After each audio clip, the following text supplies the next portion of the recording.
আজ আমাদের বাড়ি মনসা পুজো ছিল। চলো তোমাদের সঙ্গে শেয়ার করি। হ্যালো এভরিওয়ান, আমি প্রিয়াঙ্কা তোমাদের সঙ্গে নিয়ে চলে আসলাম আরেকটা মিনি ব্লগ। আর এই কাজ করতে করতেই তোমাদের সঙ্গে সব ভিডিওটা পুরো শেয়ার করব। দিয়ে চলো, সকাল সকাল ঘুম থেকে উঠে সব কাজগুলো সেরে নিয়েছি। উঠোনটাও ল্যাপা হয়ে গেছে আর ঘরটাও ল্যাপা হয়ে গেছে দেখো। তারপরে এখন ল্যাপা পোছার পরে এখন ঘরের সামনে দিয়ে কিছু একটু না লেপলে আমার একটুও ভালো লাগে না। তার জন্য দেখো আমার ল্যাপা পোছা হয়ে গেছে। আর এখানে আমাদের মনসা পুজোর জন্য প্যান্ডেলটাও হয়ে গেছে। হয়ে যাওয়ার পরে এখন আমি কুলোটাও সুন্দর করে সাজিয়ে নিয়েছি। দেখো কেমন হয়েছে একটু কমেন্ট করে জানিও। তারপর আমি স্নান টেনান করে এখন আমি চলে এসেছি সাজুগুজু করতে।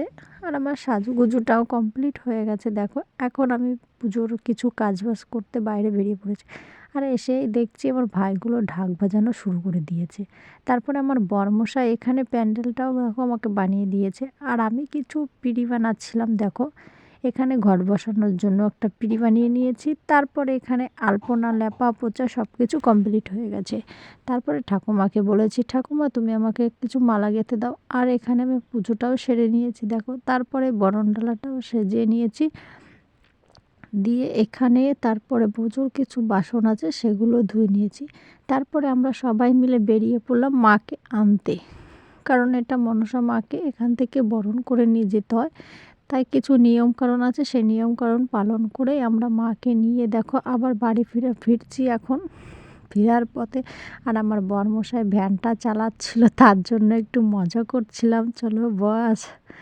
তারপরে দেখো এখন বাড়ি ফিরে মাকে রেখে ফল টল কেটে পুজোতেও আমরা বসে পড়েছি। আবার আরতিটাও হয়ে গেছে, সেই আরতিটা সবাইকে আমি দিচ্ছি। তারপরে এখানে দেওয়ার পরে এখানে যজ্ঞর গোছানো জিনিস গোছানো হচ্ছিলো, সাথে সাথে আমিও গুছিয়ে দিয়েছি আর যজ্ঞটাও শুরু করে দিয়েছে।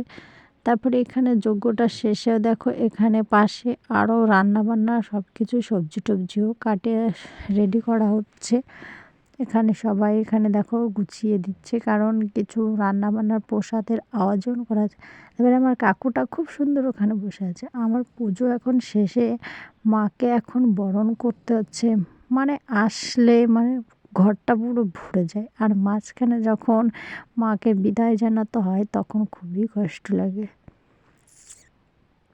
তারপর দেখো আমার বরণটা প্রায় শেষের দিকে, এখন বরণ চলছে, কারণ মাকে এখন বিদায় দিতে হবে, তার জন্য চলছে এখানে বরণটাও প্রায় হয়ে গেছে দেখো। তারপরে এখানে আমার বরণটা হয়ে গেছে। তারপরে এখানে কিছু নিয়মকানুন থাকে মাকে বিদায় দেওয়ার জন্য। তারপরে দেখো এখানে আমার ভাই আর বাবা মিলে ঠাকুরটাকে উঠানো হয়ে গেছে গাড়িতে। এখন আমার বোনটা এত মন দিয়ে যে কাশি বাজানো হচ্ছিলো যে তোমরা কেউ ভাবতেই পারবে না। তারপরে দেখো চলো হেঁটে হেঁটে চলে যাচ্ছি, পুকুরেও চলে আসলো। এখন মাকে ভাসিয়ে দেওয়া হলো। তারপরে বাবা এখানে স্নান করে এখন সোজা বাড়ি চলে এসে আর এখানে খিচুড়ি দেওয়ার আয়োজন করা হয়েছিল। আর আমার এই ক্যাটারিংটা খুব সুন্দর।